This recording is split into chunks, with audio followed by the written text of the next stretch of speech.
जब कांग्रेस यहाँ पे यूपी में थी तो उस टाइम सही था, जब हार गई तो ईवीएम खराब है। अभी जम्मू कश्मीर वो वहाँ पे जीत गई तो ईवीएम सही है। वही है ना, वो हार का जिम्मा वो लेना नहीं चाहते, वो राहुल गांधी पे है ना फेंकना नहीं चाहते कि भाई हम राहुल गांधी के मतलब है ना प्रचार की वजह से हारे, या मतलब अगर हम जीते तो राहुल गांधी की वजह से जीते, हारे तो ईवीएम की वजह से हारे, उनका ये है। कांग्रेस पार्टी का रवैया वो कांग्रेस नहीं रही जो कभी हुआ करती थी। जी। अब ये मैंने एक तरफा राजनीति कर रही है कांग्रेस एक विशेष वर्ग के लिए, जो कि ठीक नहीं है। जब कांग्रेस का कहीं नहीं होगा तो वो ऐसे ही बोलेगा सब उन लोग, उनका कोई उपाय नहीं है तो बोलेगा नहीं ऐसे खराब हो गया, ईवीएम खराब हो गया इसलिए ऐसा हो गया। नमस्कार, आप देख रहे हैं द डिजिटल रिपोर्टर, मैं हूं आपके साथ अर्जुन खजूरिया। तो जम्मू कश्मीर चुनावों का सफर खत्म करके अब हमारी टीम वापस से आ पहुंची है राष्ट्रीय राजधानी दिल्ली में। आपको बता दें, दिल्ली में भी आने वाले महीनों में जनवरी या फरवरी महीने में जो है चुनाव हो सकते हैं विधानसभा के, और उससे पहले जो है महाराष्ट्र और झारखंड में चुनाव होंगे। और इसी बीच आपको बता दें कि अभी भी जो पॉलिटिकल पार्टीज के बीच में जो है वो नोकझोंक देखने को मिल रही है। जहाँ एक तरफ जब प्रधानमंत्री नरेंद्र मोदी महाराष्ट्र पहुंचे थे तो उन्होंने कांग्रेस के लिए कहा था कि ये जो है अर्बन नक्सल पार्टी है, तो वहीं अब दूसरी तरफ खड़गे जो है मल्लिकार्जुन खड़गे राष्ट्रीय अध्यक्ष कांग्रेस पार्टी के, उनकी तरफ से पलटवार किया गया है और उन्होंने कहा है कि जो भारतीय जनता पार्टी है वो आतंकवादियों की पार्टी है। इस पार्टी के जो कार्यकर्ता हैं वो लिंचिंग में शामिल होते हैं। इंडिया गेट पर इस समय हम मौजूद हैं, देश भर के लोग यहाँ पर घूमने आते हैं और जैसा आज आप देख सकते हैं यहाँ पर तमाम संख्या में लोग जो है वो यहाँ पर पहुंचे हुए हैं। ये बात करेंगे, सबसे चर्चा करेंगे कि क्या लग रहा है उनको, माहौल क्या लग रहा है, क्या वो कहते हैं वर्तमान परिदृश्य पर। क्या नाम हुआ सर आपका? अर्पित माथुर, अर्पित, कहाँ के रहने वाले हैं? गुड़गांव। गुड़गांव हरियाणा के रहने वाले। अच्छा, पहले तो ये बताइए, अभी जो रिजल्ट आया हरियाणा चुनाव का, क्या एक्सपेक्ट किया था आपने और क्या रिजल्ट वैसे जी है? एक्सपेक्ट किया था सेम की बीजेपी आएगी, प्रो बीजेपी। आपको लग रहा था बीजेपी आएगी? हाँ, लग नहीं रहा था क्योंकि है ना, लेकिन माहौल तो है ना खिलाफ में था, लेकिन है ना बट हमने बीजेपी को वोट दिया था तो बीजेपी आनी चाहिए थी। अंदर से एक फीलिंग थी कि बीजेपी आएगी। हाँ, बट है ना ये था कि जो मतलब आसपास था माहौल की भाई हो सकता है कि इस बार ना बने, कि है ना कुछ सीटें कम रह जाए, लेकिन अच्छा बन गया। अच्छा बन गया। अच्छा देखिए, एक तरफ हरियाणा का जब रिजल्ट आया उस पर कांग्रेस सवाल उठा रही है, ईवीएम पर सवाल उठा रही है, कह रही है चुनाव आयोग हम जाएंगे।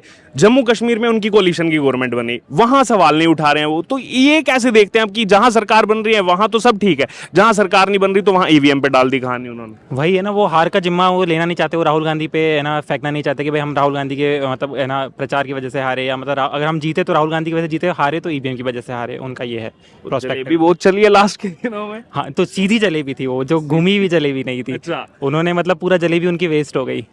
अच्छा, और एक चीज और जानना चाह रहा हूं मैं कि आम आदमी पार्टी वहां पहुंची, पंजाब में आम आदमी पार्टी सरकार है, दिल्ली में आम आदमी पार्टी सरकार है, उनका मोटिव था कि हरियाणा में भी हम सरकार बनाए, एक सीट भी नहीं मिली, जमानत जब्त मैक्सिमम सीट्स पर हो गई आम आदमी पार्टी की।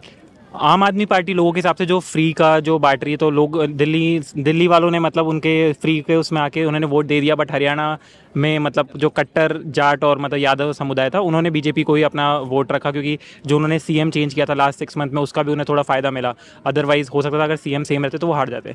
और क्या ये भी एक फैक्टर हो सकता है, पता नहीं लोगों को याद है नहीं है, अब से अगर आप 4 महीने पहले जाओगे, जो क्राइसिस हुए या पिछली बार जो दिल्ली में क्राइसिस हुए, बाढ़ आई या इस बार सूखा रहा, उसका हर बार ब्लेम हरियाणा पर लगाया आम आदमी पार्टी ने, हर बार ब्लेम हरियाणा पर लगाया, और इस बार चुनाव में जाके कह रहे थे मैं तो आप ही का बेटा हूं, मुझे जिता दो यहाँ से। जी, ये रीज़न जरूर हो सकता है कि हरियाणा वाले इससे गुस्सा हुआ है कि भाई अगर तो आप है ना पहले की जो भी बाढ़ आती है उसका खुद जिम्मेदारी ना लेके हरियाणा पे डाल रहे हैं, तो ये भी रीज़न हो सकता ये भी है। रीजन हो सकता है। आपका क्या नाम है?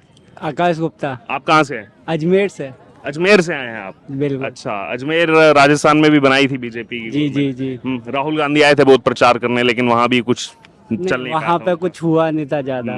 तो अभी इसको आप कैसे देखते हैं, जो मैंने इनसे पूछा कि जम्मू कश्मीर में उनकी सीटें 6 ही आई हैं, हाँ। केवल 6 आई हैं, लेकिन कोलिशन में थे, 42 एनसी के हैं, तो चलो उनके साथ सरकार बना रहे हैं, लेकिन वहां कुछ नहीं बोल रहे हैं वो। मैं भी 1.5 महीना जम्मू कश्मीर इलेक्शन कवरेज करके आ रहा हूँ, हरियाणा को लेकर के वो कह रहे हैं कि देखो ईवीएम गड़बड़ हो गई, सब घोटाला कर दिया इन्होंने, हमें हरा दिया जानबूझ करके। तो ये कांग्रेस का डबल स्टैंड कैसे देखते हैं आप? कांग्रेस का डबल स्टैंड, तो कांग्रेस जो है, बीजेपी जो है वो अगर जीतती भी है तो वो उस पे ही आ जाता है कि कांग्रेस में कहीं ना कहीं कुछ कमी पेशी रहती है, इसीलिए वो ना चाहकर भी जीत नहीं पाती है। ऐसा तो कुछ कमी है कांग्रेस में? बिल्कुल कमी है।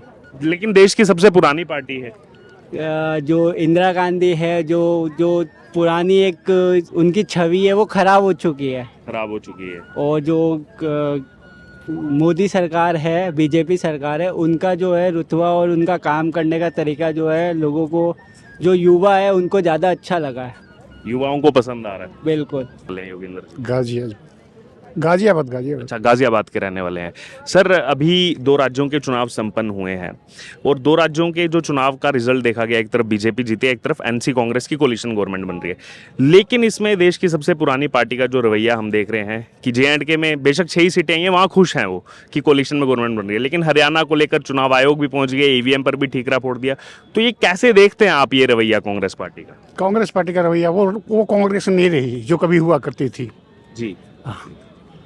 अब ये मैंने एक तरफा राजनीति कर रही है कांग्रेस, एक विशेष वर्ग के लिए, जो कि ठीक नहीं है।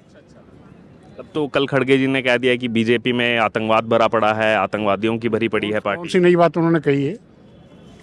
उन्हें तो मुद्दा ही विहीन बात चाहिए, मुद्दे की कोई बात नहीं करती कांग्रेस। अच्छा, अगर जीत जाते हैं तो कहीं पर जैसे तो श्रेय राहुल गांधी को जाता है, लेकिन हारने पर वो राहुल गांधी का कहीं जिक्र ही नहीं होता। इंडिया गठबंधन को जाता है पूरे वो। हाँ, ये मतलब जो कांग्रेस पार्टी कहती है कि राहुल गांधी की वजह से हम जीत रहे हैं, हारने पर लेकिन कोई अकाउंटेबिलिटी तय नहीं करते राहुल गांधी। नहीं होगा ना। राहुल गांधी को मेन चीज है, वो करना चाहते हैं कि एक घराना का राज बना रहा है हिंदुस्तान पे, एक घर का कब्जा बना रहा है, जो अब संभव नहीं है। मुश्किल है। नाम उत्तम। कहाँ के रहने वाले हैं? हम उड़ीसा भुवनेश्वर के। उड़ीसा से आए हैं, भुवनेश्वर से। अच्छा, उड़ीसा में अभी नई गवर्नमेंट बनी है, 24 साल बाद बड़ा बदलाव हुआ है। हाँ, तो कैसे देख रहे हैं वहाँ के लोग इस बदलाव को, कैसे देख रहे हैं? पहले का गवर्नमेंट ठीक था, लेकिन बीच में कोई दूसरा व्यक्ति आकर उसमें कब्जा करने का कोशिश किया, तो अभी जो नया गवर्नमेंट है इसीलिए ही चेंज हुआ है। वो बदलाव इसलिए है। जो पहले वाला गवर्नमेंट था काम तो बहुत ही अच्छा किया, लेकिन लास्ट पार्ट में मैंने कुछ सालों से थोड़ा प्रॉब्लम चल रहा था, उन्हें करप्शन ये सब बढ़ गया था। लेकिन नवीन पटनायक की खुद फैमिली ना होना मतलब बहुत बड़ा मेजर, ये एक आदमी उसका फैमिली बोल करके सोच के आए हैं, इसलिए दूसरा आदमी जो कि वो सोचा था उसका हम हेरिटेज है ये बोल करके दूसरा स्टेट के है। हाँ। तो उसमें वहाँ का आदमियों का सोच हो गया, ये हो सकता है ये आगे के चलते चीफ मिनिस्टर बन सकता है तो देश का खराब होगा, इसलिए वो गवर्नमेंट चेंज होना पड़ा। वो सब आदमी चाहते थे दूसरा गवर्नमेंट आए। लेकिन जैसे हमने देखा कि अगर हमें कुछ समझना है राजनीति में, भारत में राजनीति में किसी राज्य से एग्जाम्पल लेनी है तो मैं मानता हूँ उड़ीसा से लेनी चाहिए। बीजेपी की गवर्नमेंट बनी, सबसे पहले वो नवीन पटनायक को बुलाने गए, मंच पर सबसे पहले नवीन पटनायक को बुलाया। मतलब आपके राजनीतिक मतभेद हो सकते हैं, लेकिन आपको मिल करके जो है स्टेट को आगे बढ़ाना है, वो एक एग्जाम्पल। नहीं, वो तो बात सही है, और राजनीति का तो बदल है, मतभेद है, लेकिन सब मिल करके ही देश को आगे बढ़ाने के लिए कोशिश कर रहे हैं, ये बात तो सही है। अच्छा सर, अभी 2 राज्यों के चुनाव अभी संपन्न हुए हैं। एक राज्य में एनसी कांग्रेस की गवर्नमेंट आ रही है, जम्मू कश्मीर में, हरियाणा में बीजेपी। लेकिन जम्मू कश्मीर में तो कांग्रेस कुछ नहीं बोल रही, चुपचाप बैठे। मैं अभी 1.5 महीने वहीं से कवरेज करके आ रहा हूँ। हरियाणा में कह रहे हैं कि देखो ईवीएम गड़बड़ हो गया, ईवीएम पर फिर से आ गई कहानी। तो जम्मू कश्मीर में नहीं आई, लेकिन यहाँ पर आ गई। आगे वही सवाल है। तो क्या लग नहीं। रहा है कांग्रेस, वो जब कांग्रेस का कहीं नहीं होगा तो वैसे ही बोलेगा सब उन लोग, उनका कोई उपाय नहीं है तो बोलेगा नहीं ऐसे खराब हो गया, ईवीएम खराब हो गया इसलिए ऐसा हो गया, हम लोग हार गए, ये बोलकर बता रहे। नहीं तो कोई बात तो पर रिस्पॉन्सिबिलिटी ना, नहीं वो कोई रिस्पॉन्सिबिलिटी नहीं है, खुद पर नहीं लेंगे। जी, आपका क्या नाम हुआ सर? सर देवाशीष चंद।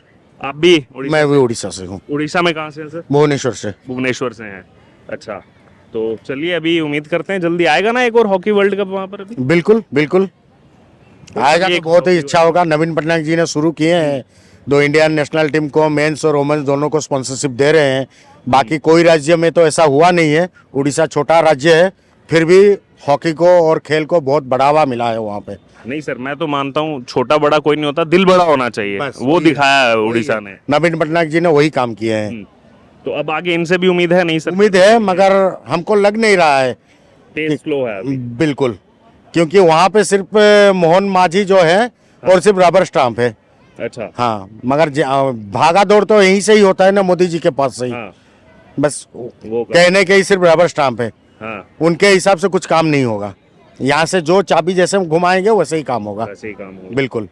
तो चलिए, वो तो अभी 5 साल हैं, देखेंगे फिर ऐसा होगा तो जनता भी जनार्दन है। अच्छा, जो मैंने उनसे सवाल किया, अभी चुनाव खत्म हुए हैं। हाँ। और मैं पूरे चुनावी उसी को कवर करके आ रहा हूँ। जी।